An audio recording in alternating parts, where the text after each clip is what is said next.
Ladies and gentlemen, welcome once again to another episode of The Ferris Wheel. I'm one of your co-hosts and co-conspirator, Ferris Kennedy. I'm Stephen Wheeler. And I am also a co-host and conspirator, Dr. Ian M. Clark. Ian, how are you? Today, I'm amazing. As you know, our audience knows, I'm in your custody. You too. I've been released, and it's great to get out of the. I know it's disparagingly called the rubber room, but I regard it as therapeutical in all aspects, and I'm under your care and released that way. And you guys so far have been great. I'm a little tired of cleaning the floors though and doing all the cooking, but I regard that as kind of a character builder. Well, your clothes are clean. You have food on the table. You're right. And you have all of access to Wheels' books. So you're getting more knowledge by the moment. So, Wheels, what do we have in store for the listeners today? So we're talking about cover bands, makers of sins and bringers of popular tunes to the inebriated masses. So I guess going on that there, this is this something like bar bands, Ian, that songs that they should be playing? Cover bands is kind of a catch-all for bar bands. The kind of, if you go to Fort Lauderdale and during spring break, whatever, and you walk into a bar, the band is not going to be singing originals. If they are, you're walking out. We all know that. They're going to be singing songs you can dance to. And it might range from Beyonce to the Rolling Stones, whatever it is. The point is they've got to be popular songs, right? And that's what cover bands are all about. Now, not to disparage them, the Beatles started as a cover band, so did the Rolling Stones, right? This is the way you start off and learn your trade. Jimi Hendrix, all these guys covered stuff. And after a while, you leak in your own music, right? Springsteen was a cover band, Bruce Springsteen's band. So we're not knocking it, keep that in mind, but we'll take a look at about 50 songs. This is covered that every cover band musician should know. Now, I think all of us have kind of minor issues or major issues with some of this list, but that's part of the fun, right? Well, that's it. And cover bands are basically karaoke without the screeching and TV screen. So I do respect cover bands. And actually, there's an artist I really just found out recently. He's a Nova Scotia boy. His name is Dylan Holton. He started off as a cover band on cruise ships, and now he writes his own stuff. And I heard him live at a friend's house. We got invited, and they know him, and he performed good 2 hours for everybody. And this guy is just he's something, man. He could do it. There's certain songs he doesn't play just because he doesn't know how to play them, and there's other songs he does.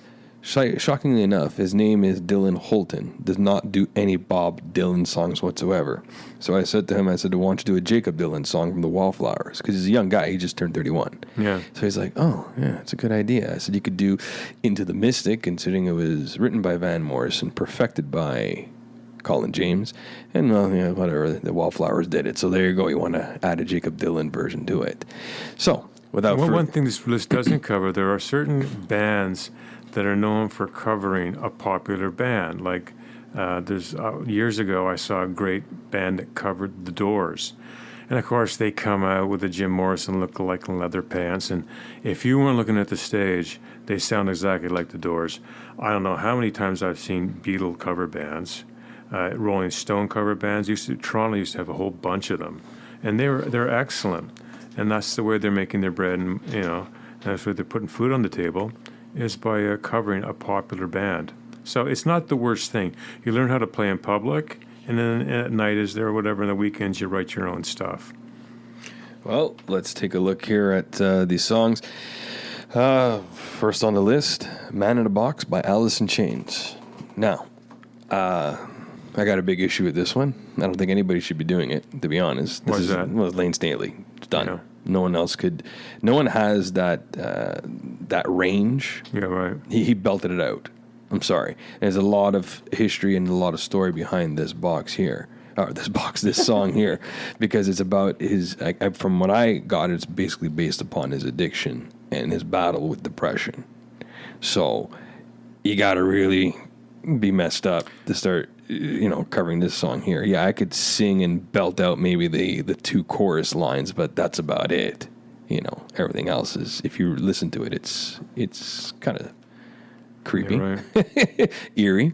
So that's the first one. Next one, Wheels, you kind of pointed that out before we started the show. Yeah, so the next one is Me and Bobby McGee.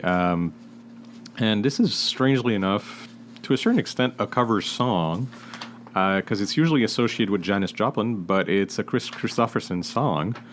But she made it her own, and to the point where I don't think Christopherson sings it all that much anymore. No, he doesn't. It's just one of those you usurp by the cover, and I think she actually did a better version than Chris Christopherson. But you listen to them both, take your pick. There's something about her version that is just timeless. All right, and what's the next one there, Ian? Talk dirty to me, by Poison. Whatever you think of Poison and hair bands, perhaps this is a song that you want to hear in a roadhouse and you're had a few drinks and you want to dance. The idea here is with these cover bands and cover songs rather, is not to be hypercritical as to the content, but what the role is contextually. What are these songs supposed to be doing? Well, it's a party song, right? These are party songs, and so whatever you think of it, hey, there it is, right? The next song is called What I Like About You by the Romantics. Everybody knows that song, right? It's so catchy. And the idea is that, yeah, maybe you want to get up and dance, and that's what you're trying to do that evening, and that's what cover bands do. That's what they're paid to do, is sell drinks. Well, I like the little pro tip they wrote on there. They're like, young, cute girls in club equals more guys equals more alcohol. Oh, I didn't even sales. see that. There you go. Good for your band. There you go. So you got to go there to, I guess, a nice club, and you start singing What I Like About You. You really been how to dance. Sure, that's what it's about. And Wanted Dead, next one for number 41, Wanted Dead or Alive by Bon Jovi. Yeah, sure. Again, it's these songs they're sing-alongs like a lot of Bon Jovi stuff, and it gets the crowd going, or not crowd strong, it gets the bar going. Again, there's a familiarity with the song. It doesn't work if it's too obscure.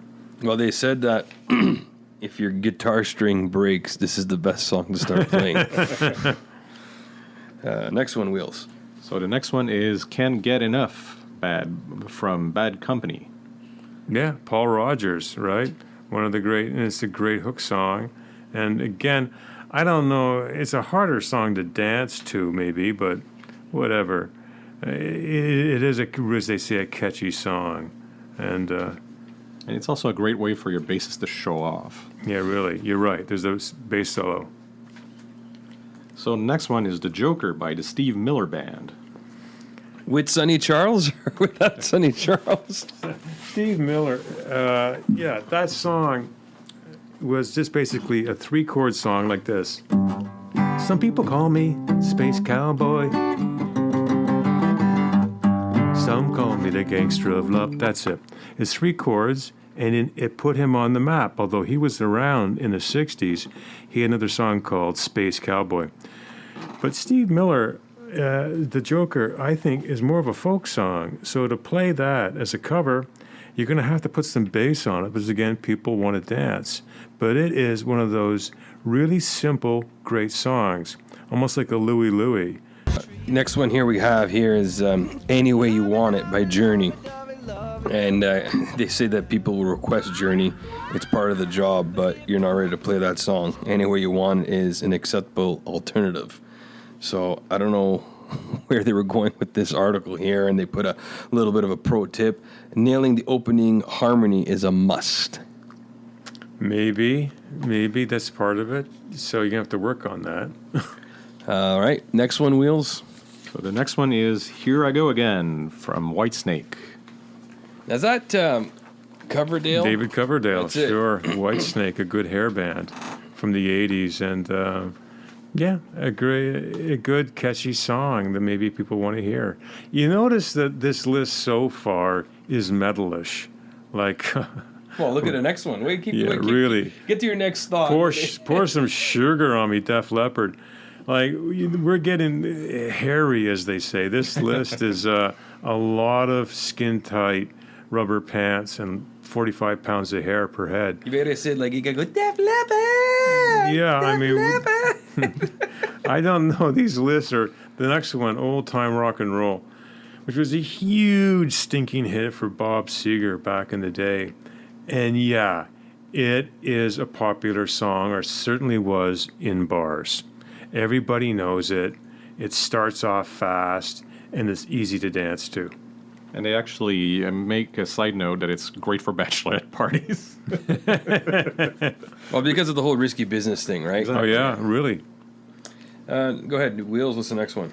Life in the Fast Lane from the Eagles. Yeah, this was on Hotel California, and it's a great... I think Joe Walsh worked out the opening riff, and it's catchy, and it's danceable. So, there you go. So they got here Long Train Running by the Doobie Brothers. Yeah, the Doobies in their, pre-Michael McDonald days. Sure, it's a good song. I wouldn't suggest that a cover band play it nowadays, but all right. Well, even this next one here, Crazy Train. They're right here. It's fun. It's a sing-alongable. No, it's not. Not really. I don't think so. I'm going off the rails of a crazy train. So much you bring everyone with you to the psych ward. Next one, Wheels. Brick House by the Commodores. Yeah, good kind of disco-y funk. She's a brick house. Yeah, sure. And Lionel Richie, I think, was still with them then. And yeah, it's a great dance song. I like this song. I liked it in the movie with Sinbad, House Guest, with the late, great Phil Hartman. I just think, yeah, it's also one of those party songs, too, where, you got to get together, barbecue on a patio or something, and she's a brick house. It's a great song. It is. Next one. Pride and Joy from Stevie Ray Vaughan. Ian? Be careful. Like, Stevie Ray Vaughan was a virtuoso. So if you're going to cover stuff like this, you got to be really careful the way you go into it. Like, you got to have an instrumentalist that's competent enough.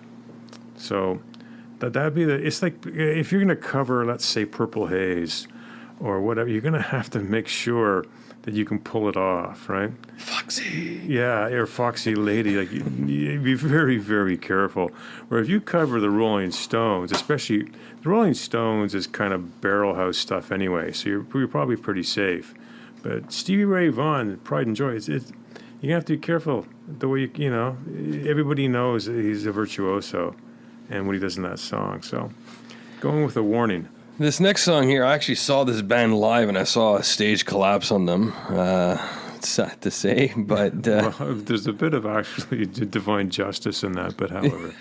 they weren't even all that great, and I was kind of upset because Joe Satriani was supposed to come on after, and I missed out. I should have bought a T-shirt, didn't get one, and I was really mad, and he hasn't been around ever since, so it's Cheap Trick, I Want You to Want Me. This song is always good live. Their studio version, I really don't like it. Their best version is probably was live at the Budokan. Is that what it is, Ian? Budokan. I always say Budokan. I don't know why. Oh, you'll get. Next one, Wheels. I Love Rock and Roll, Joan Jett and the Blackhearts. That's actually Joan Jett and the Clarks. That's what it's supposed to be. Black Clarks. Yeah, the Black Clarks because of Ian and his... She was a former runaway, Joan Jett. What people don't know is this a cover. It was the Arrows that... Again, do your YouTube or your Spotify, and you can find the original version of this band, of the song rather, and I think that she is an improvement. Again, one of those very rare circumstances where the cover is actually better than the original. in my opinion. They put a pro tip on this one, eh? They said yeah? any song that encourages people to drink makes your employer happy. It is. It's true. And dancing means sweating. Sweating means drinking. And then once you drink means cha-ching. Next one, Wheels. Mustang Sally. I don't know about this one. It's a good kind of a R&B dance song. Everybody knows it. And if you're a good singer, it's your chance to shine. Next one, we got You Shook Me All Night Long by AC/DC.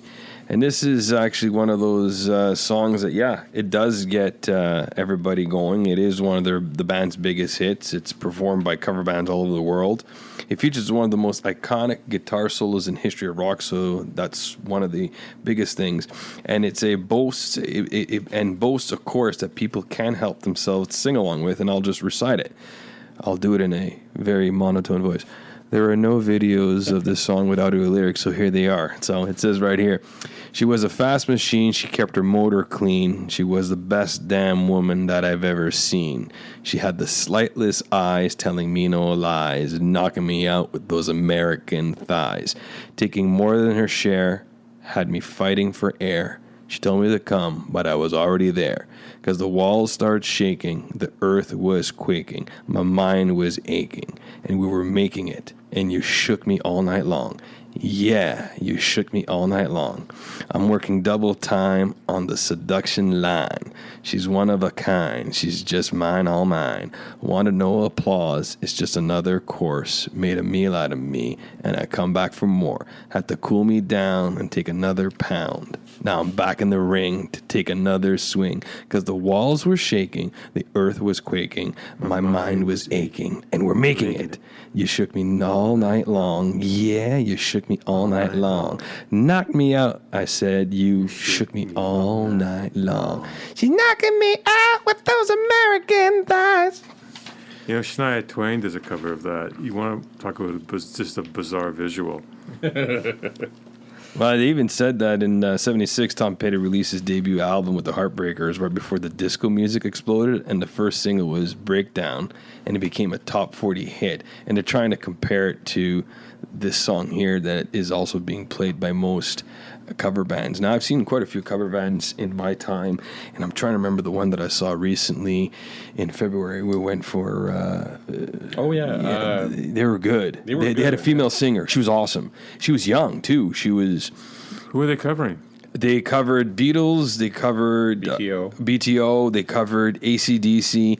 They did all the stuff that you would like, Ian, and that we all appreciate. They did The Doors, BTO. They did AC/DC. They did. You mean songs with melodies? Yeah, and the guitarist, the guy was really good. And for the life of me, I'll see if I can find it. But you guys run to the next one. Okay, so the next one is Play That Funky Music from Wild Cherry. Yeah, this is a huge hit when it was released in the 70s. And if a band plays this in a bar, you will empty the seats. It's just one of those great riff songs with a very catchy bass. And it's a sing-along, too. Wild Cherry didn't have much going for it beside this, but this song, I don't know who actually wrote it, who's getting the royalties, but it's an anthem, all right? Mm-hmm. Everybody knows it. All the white boys. All the white boys. So next one, speaking of white boys, A Brown-Eyed Girl by Van Morrison. Buster Poindexter's version, I think, is better. I'm being honest. I think I probably crapped on Van Morrison and all the shows we've done in season 2. Yeah, Van Morrison, for me, he's kind of like a Miles Davis character in that you don't know why he has agreed to do the concert. Because he sits there and looks at his watch. And if he does 60 minutes, he does 59.5. I don't get it. Maybe it's a health issue, but Brown Eyed Girl is pretty well his first hit. He might have had Gloria before that. And I read that it is the most played song on radios worldwide. So he's made a mint on it. And it's a great song. If you're interested in it, read the lyrics. They're very kind of abstract lyrics. It's not a typical song. Van Morrison did have tendency to get mystical and kind of spiritual in the song. So read it. It's very odd. And of course, what it dates the song to is he talks about the transistor radio. Well, I remember people talking about transistor radios, but that's from a different era. People don't mention transistors anymore. Although, to be fair, that was already retro when he wrote it. Not really. He wrote in the 60s. And in the 60s, people... Yeah, but transistor radio is what, the 40s and 50s, no? Mostly tubes are what they called Britain. Oh, yeah, true. They called them valves. And the transistors made radios portable. And they would talk about how many transistors. This is a 5-transistor radio by Sunbeam. And so no one talks about it. It's like when people talk about, I remember when color TV was introduced. This is before your parents were born. But when color TV came in, they'd say, coming up next, the Dean Martin Show in living color. Color TV was huge. Suddenly it was like having a movie in your house. And transistors, when people talk about transistor radios, it was because there was a hip thing to be walking down the street with the 60s version of a boom box pasted to your ear. Yeah, now people have boom cars, basically. I know it can sterilize you. Exactly. There'll be no future race because all the men have lost testosterone in the back of the cars. All right, and then next on the list, Jesse's Girl? Mm-hmm. Yeah. I wouldn't risk that in a bar. She was a friend, though. Jessie was a friend. You'll be killed if it's a biker bar, especially. Don't sing Jesse's Girl. Why, Ian? Why? Just because it's Rick Springfield, just go on to maybe Your Sweet Child of Mine. We have that as number 3. Again, if you're going to sing that and play Sweet Child of Mine, you get a good guitar player. Don't try to wing it because it's kind of a riff song. And my good friends will say here, a lot depends on the expertise of, the Slash lends it. So, remember when I said in the previous shows that riff by Slash was listed as one of the top 5 riffs? Yeah, so be very careful. You can't blow that. And then the number 1 song, Wheels. Don't Stop Believin' by Yes. Journey. Don't believe in our Neil Pineda, that's for sure. Yeah, I mean, so you can't do it. Everyone's going to love it. It's kind of like an ABBA song. It's a retro chic. I don't even know if it's a good song anymore, but it's just so popular. Are you sure the word is chic? And it's not another one that sounds slightly like it? Well, moving on now to a side note where we get on more cover bands, and this is a list actually that, well, I don't know. We're going to crap on it. We have to. We can't avoid it. No, it just screams like crap on me, please.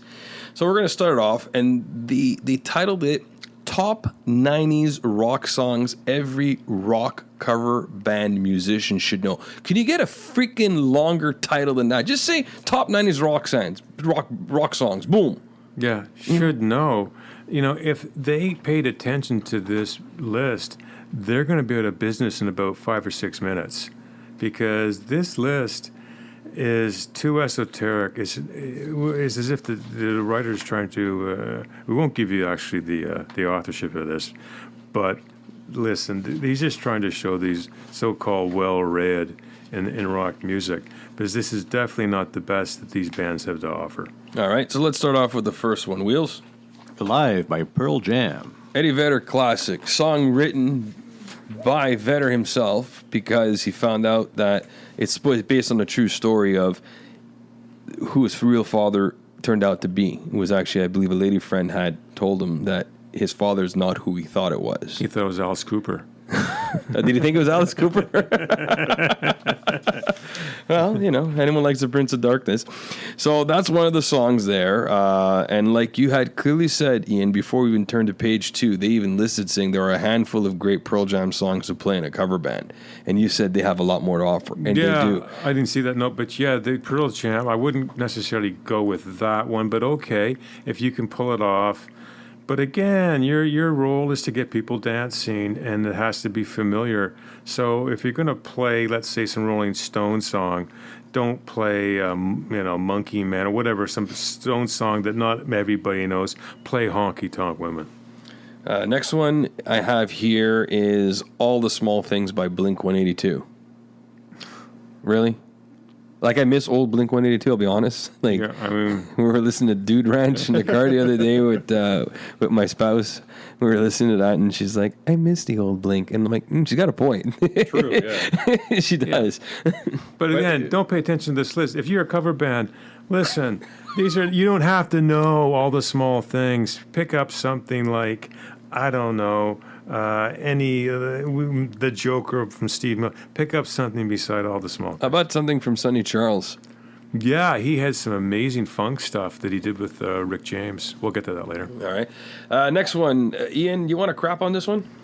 Ants Marching. First of all, I have a problem with the Dave Matthews Band, but Dave Matthews once said, this song is our anthem.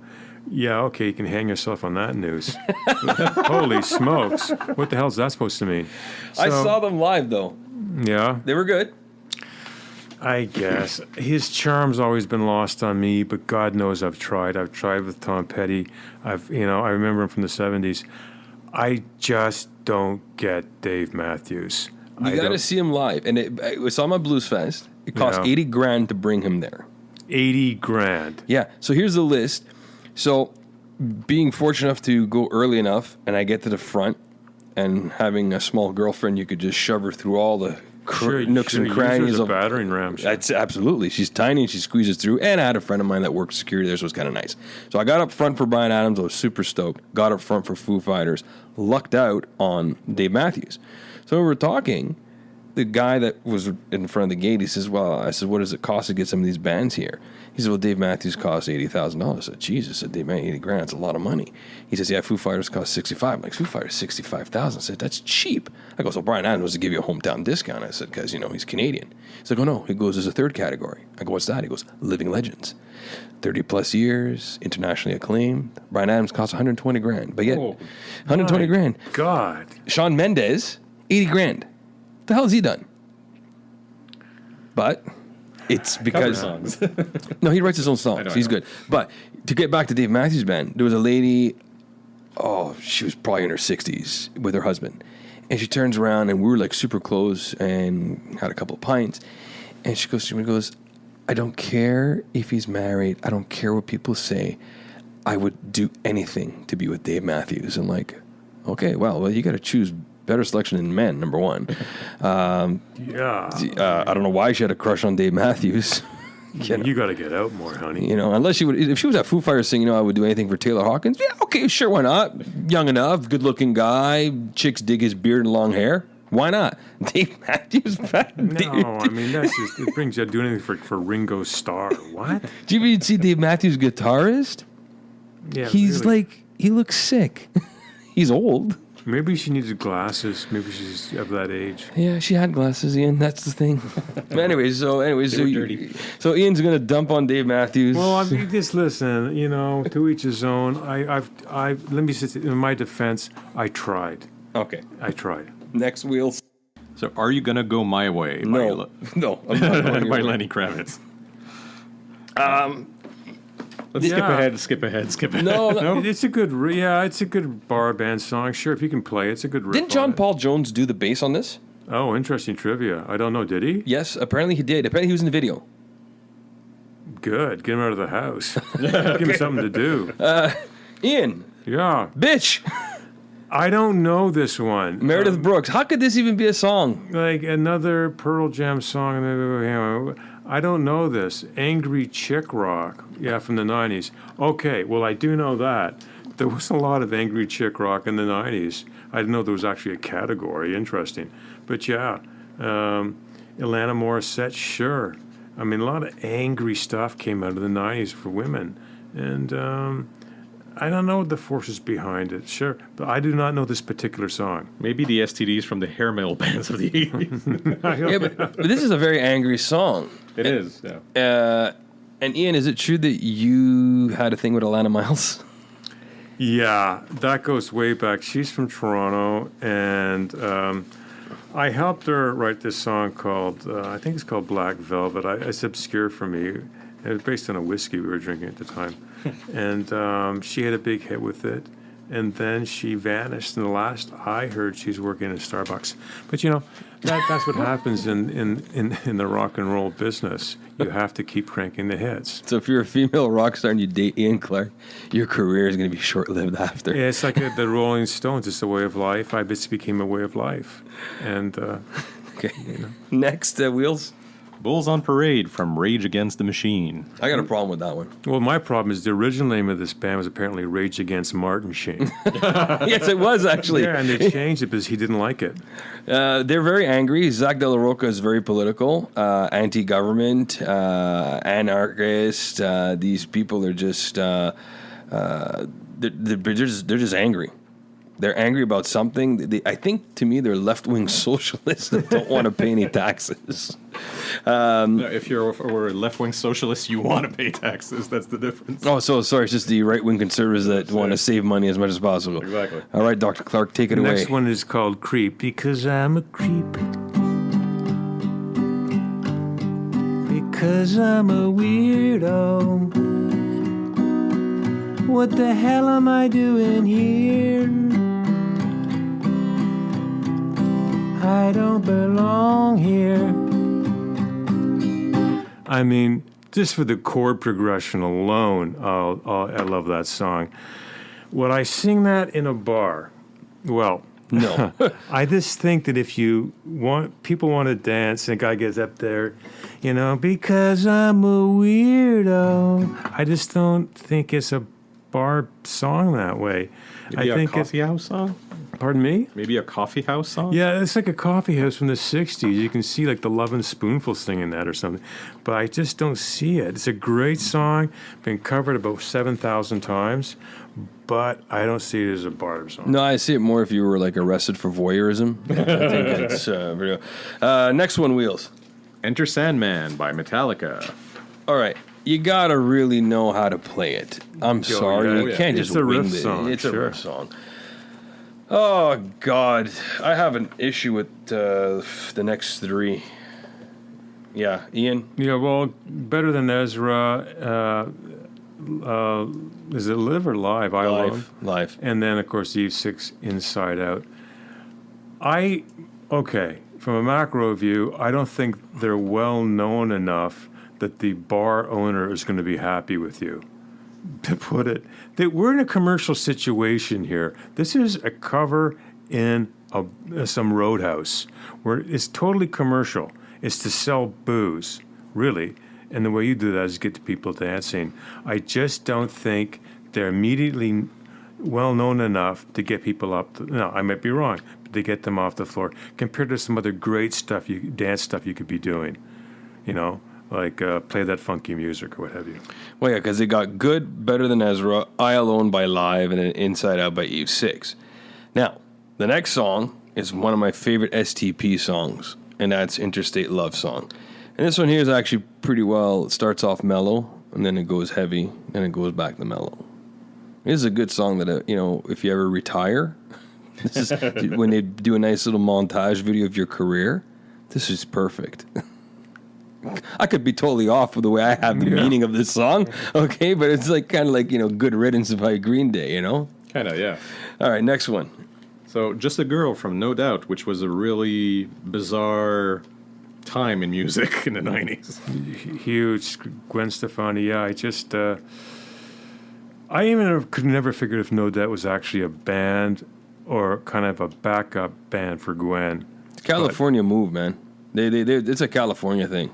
Yeah, I never really got them, but she's had a great solo, I'll call it a solo career. Yeah. I mean, she's an interesting performer. I mean, has that kind of look down and has a certain spirit about her that's enjoyable. Are they you consider them grunge? I don't. Actually, no, they were back then. They were under three categories: ska, rap, and metal. What was the first one? Ska, rap, and metal. Really? Ska? Well, I don't see them as ska at all, but... No, well, the first album was pure ska, and the second one, from which this one is taken, was just this bizarre hybrid that worked for the 90s. Yeah. I have that album. I have you? Tragic Kingdom. I do. I like it. They had another one. She had purple hair on the cover. Yeah. I didn't like it. No, it wasn't really, because they were going in a really bizarre direction. Is he? It kind of like it's like Aqua. Remember Aqua? Yes. Yeah. Oh, so that was sad. Yeah, I have their album too. That's even sadder. Yeah, it's like a Milli Vanilli album or something. Just keep it in a dust jacket. It could be worth something. I organized my discs this weekend, and I have 19 duplicates. 19. I have 3 versions of Cooley High Harmony by Boyz II Men because I combined it with my spouse. She had her stuff. She said, Oh, let's that's go. different. Yeah, that could So, happen. but I ended up having 2 Nirvana Neverminds of my own. So I'm definitely keeping a permanent copy in the car. And Nickelback, which is actually Ashley's, not mine. Don't admit that, yeah.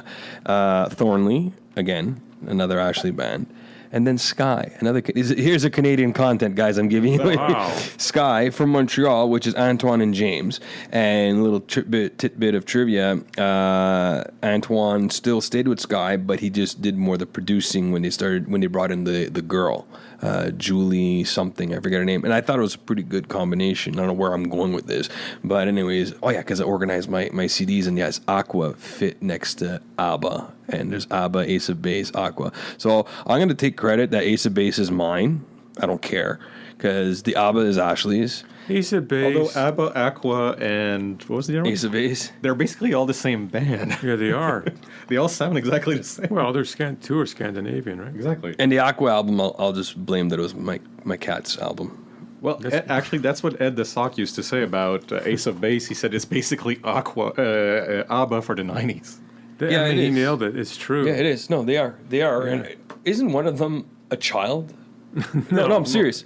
No, they were. No, they were young. But They were young, but Ace of Base, aren't they like isn't one of them a kid from No. the original ABBA? No. No? They were just 2 guys, 2 girls, and one of the original girls left, but in their prime. What was that song? I saw the sign. It was I Saw the Sign and All That She Wants Is Another Baby. Yeah, they were pretty good. She's gone tomorrow. Da-da-da-da-da. I don't know. I always thought those girls were pretty hot, actually. When they came out, man, I was like, yeah, either one. That's cool. I'm in. So you bought the CD or a video? No, man, they didn't have the DVDs back then. I wish. We had much music. We had VHS tapes. And for American listeners, they had MTV, which was launched August 1st, 1981. Just thought I'd tell you. Yeah. All right, next. Kryptonite from 3 Doors Down. Trois portes bas. Yeah, you got to really know how to do it, Ian. Yeah, I mean, okay. I wouldn't include it, but okay. What do they say here? With only 3 chords following the same progression, it's a no-brainer.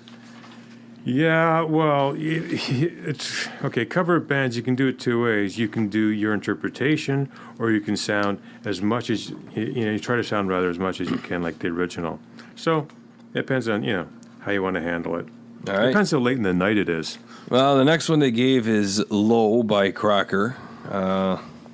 Sure, if you want to do it, go ahead. Yeah, I don't know it. Why would you?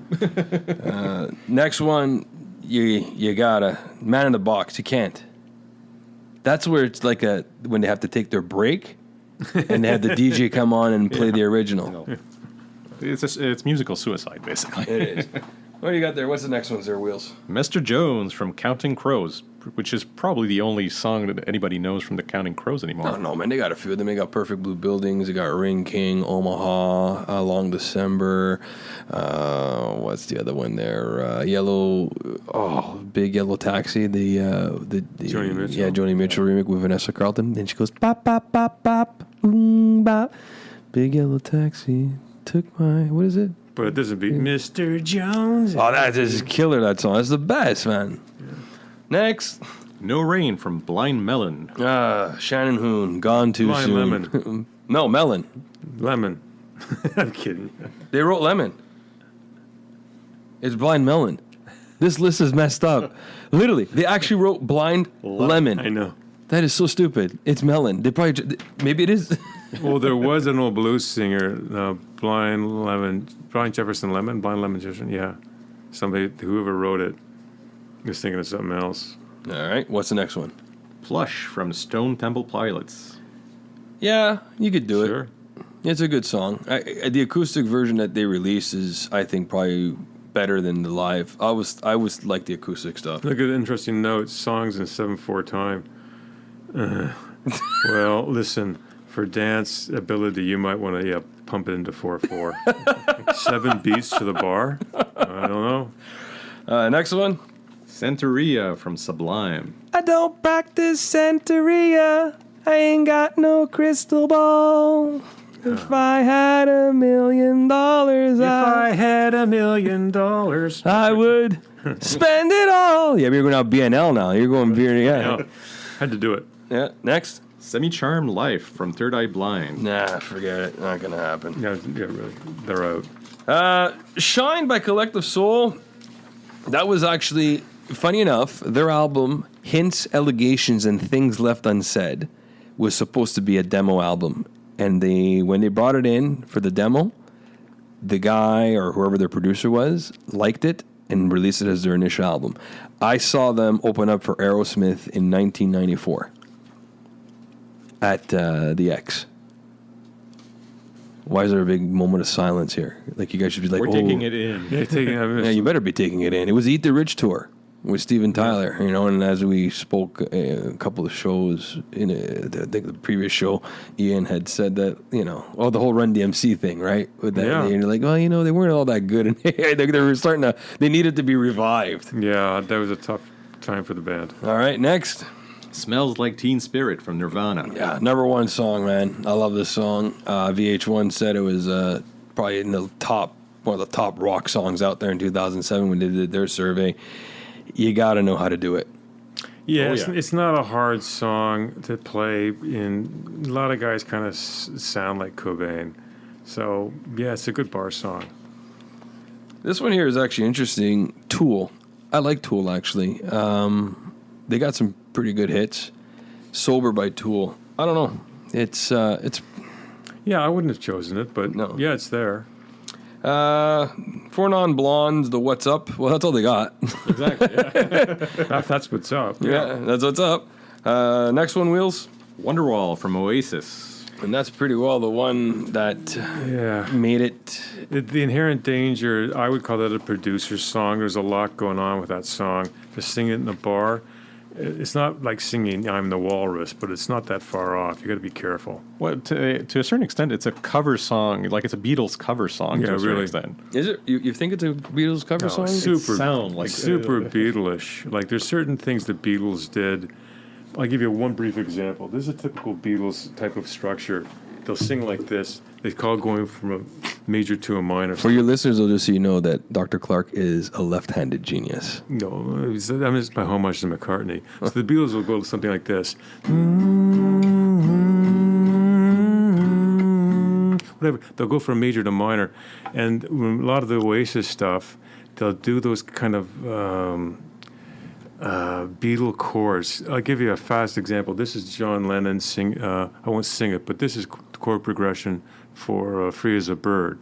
It's unexpected, but listen to, I'll point out the minor chord. This is so Beatles. So you'll go something like.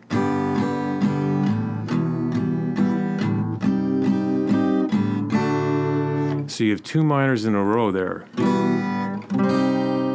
They don't really go together, but it works. That is very Lennon, very Beatles.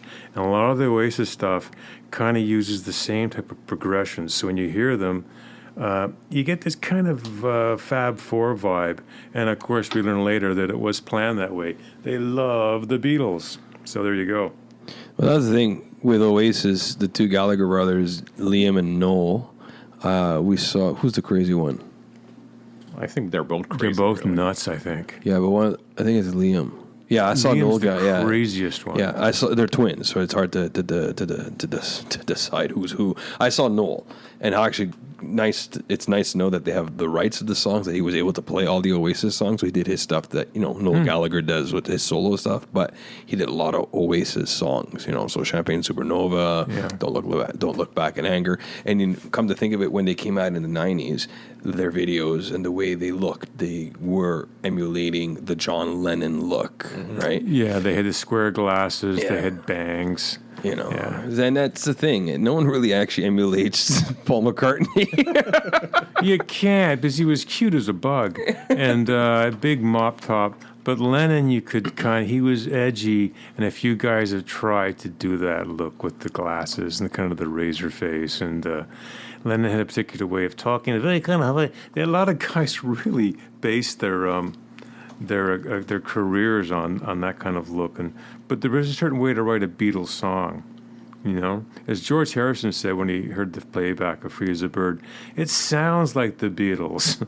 You know, you have the whole McCartney-Lennon harmony, but also the progressions in the song. You know. No, it's one of those things. So I guess on this show, we pretty well covered the basis of songs that you probably shouldn't really be covering in a bar, and. That's a good way of putting it. Stick with stuff that's going to get people up and dancing, that's not going to be compared to the original, saying, that was a horrible intro in Child of Mine. Don't. Just do the basic, like Honky Tonk Women, whatever it is, Proud Mary, or you want to get out of that era, stuff that you can play in with a good keyboard. The big thing with bar bands is they're typically guitar bands. And 60s music is usually guitar music, right? And that's why it goes so well in bars. So if you're going to go past that, and past, let's say, 75, 76, you're going to start getting into keyboards, right? And you get into keyboards, you're going to have to get a really good player and a good balance on the keyboard. You're away from this the four setup of a bass, drums, guitar, and maybe a lead guitar, rhythm and lead. Well, I have, coming to talking about the Doors, Yeah. I have a friend of mine, now won't reveal his full name, but his initials are ID Card. So his first name is with an I, his middle name is with a D, and his last name is Card. He was in a band called The Doors with a Z. And I believe for those of you who remember us in season one of our first shows that we did, we mentioned him.